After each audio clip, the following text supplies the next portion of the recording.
여러분 안녕하세요. 기술의 강사 라프입니다. 여러분, 일반 기획이사 잘 준비하고 계신가요?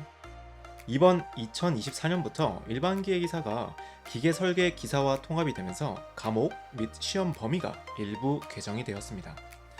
아주 드라마틱하게 바뀐 건 아니지만 크게 보면 기존 일반 기획이사 시험 과목에다가 기계 제도, 기계 요소 설계 과목이 추가되었고 역학 문제들이 출제되는 3, 4과목의 해석 부분이 시험 범위에 추가되었다. 이렇게 알고 계시면 제일 깔끔할 것 같습니다.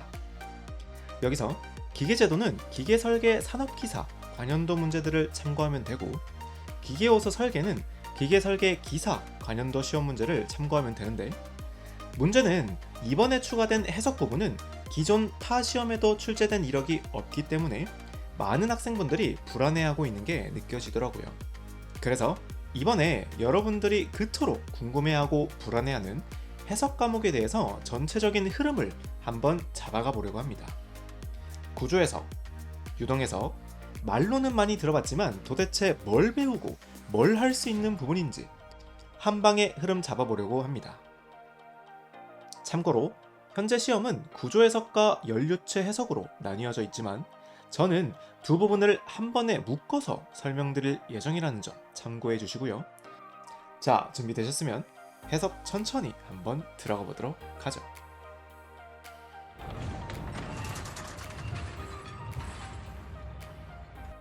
일반 기계 기사에서 말하는 해석은 CAE, 즉 컴퓨터를 이용한 해석을 의미합니다.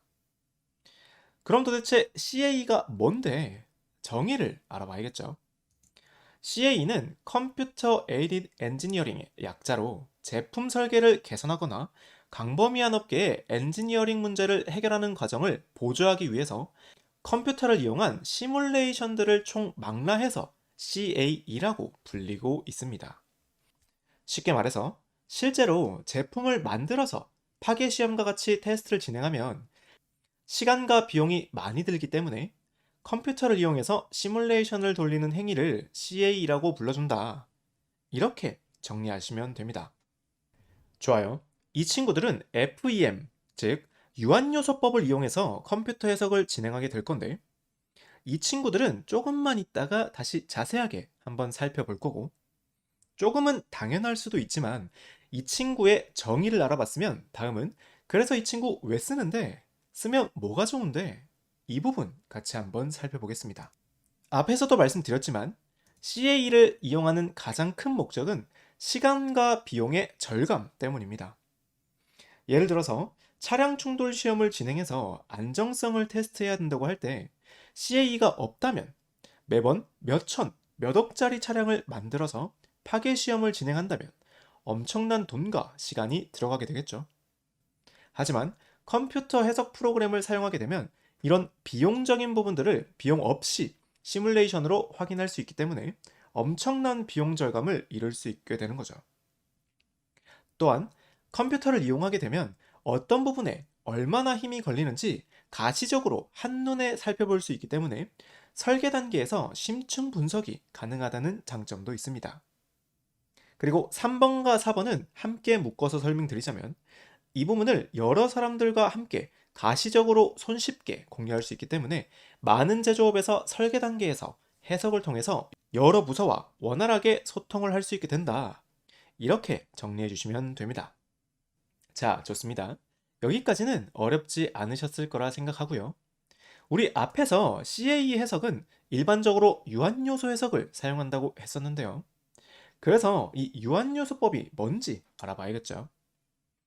유한요소법의 정의를 한번 보면은 구조물을 가상적으로 유한한 크기의 요소로 분할하고 이 요소를 선형대수 방정식으로 근사해를 구하는 걸 의미한다 라고 되어 있습니다. 선생님, 무슨 말인지 하나도 모르겠어요. 좋아요. 어렵게 느끼지 마시고 유한요소법을 쉽게 표현하자면 미적분과 동일한 개념이라고 생각해 주시면 됩니다. 우리 이런 원의 둘레를 계산해 보겠다 하면 이론적으로는 2πr 이라는 거 알고 계시죠?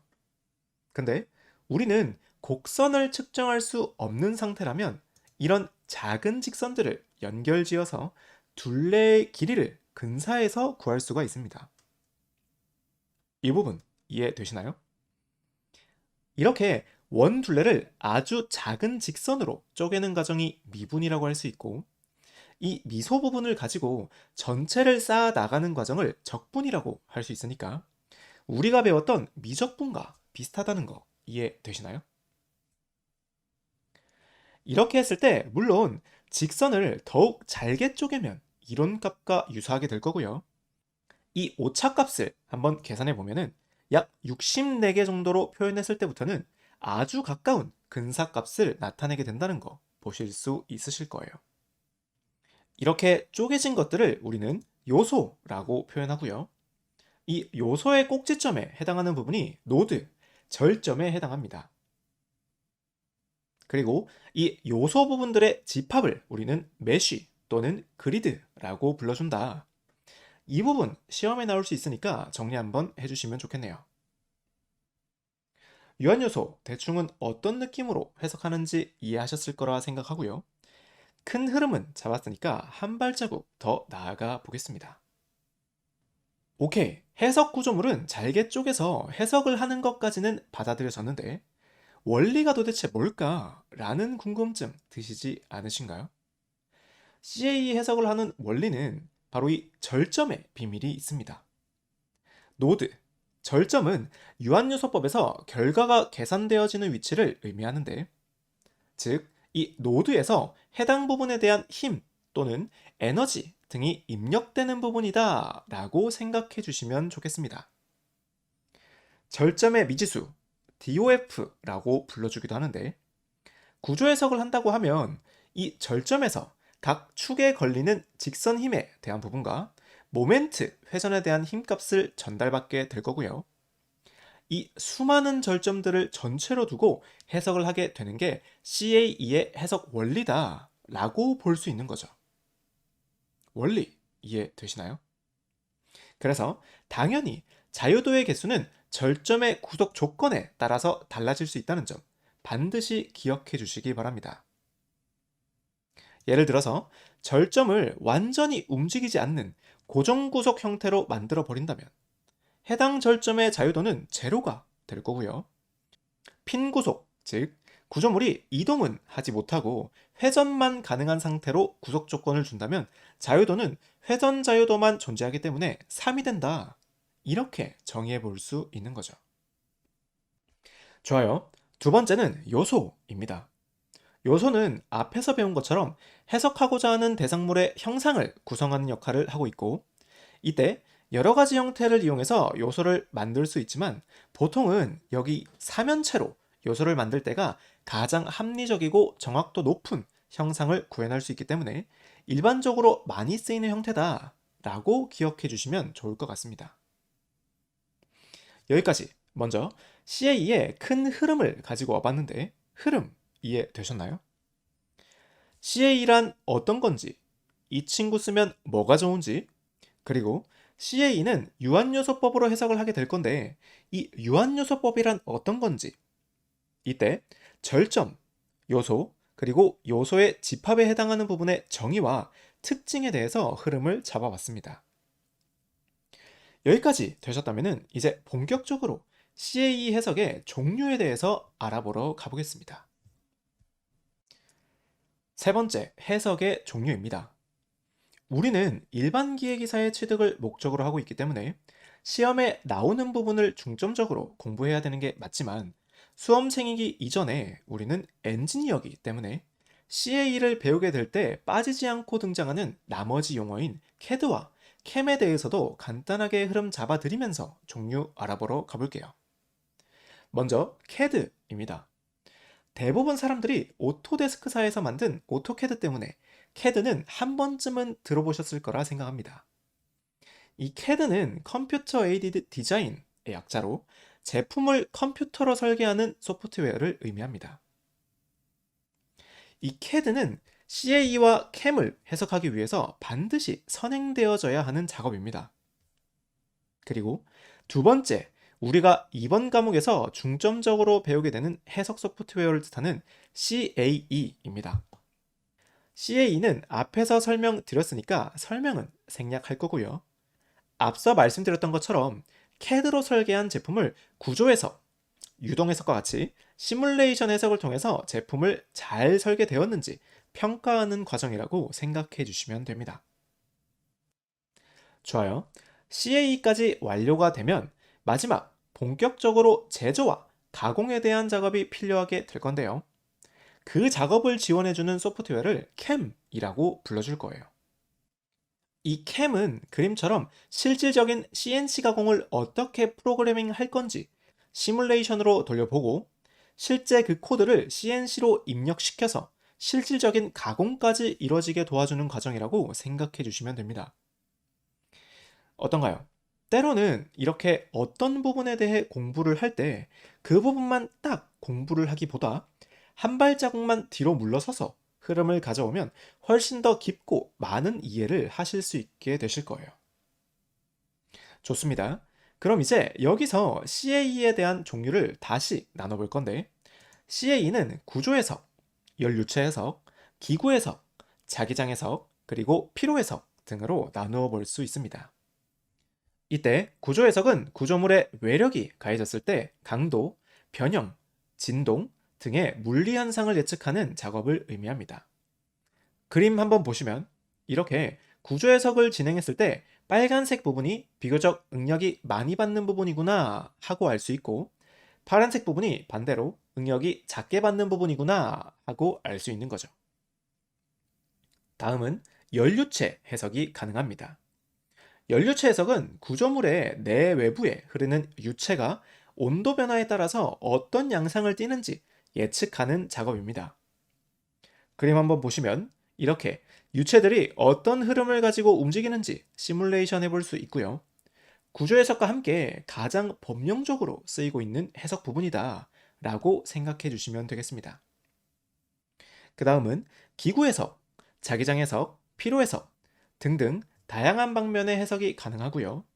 이 부분들은 시험엔 나오지 않는 부분들이기 때문에 따로 설명은 생략하도록 하겠습니다. 자, 여기까지 되셨다면 한 발자국만 더 나가볼 건데, 구조 해석을 다시 또 크게 4가지 정도로 나뉘어 볼 수 있습니다. 선형 해석, 비선형 해석, 진동 해석, 그리고 열 해석입니다.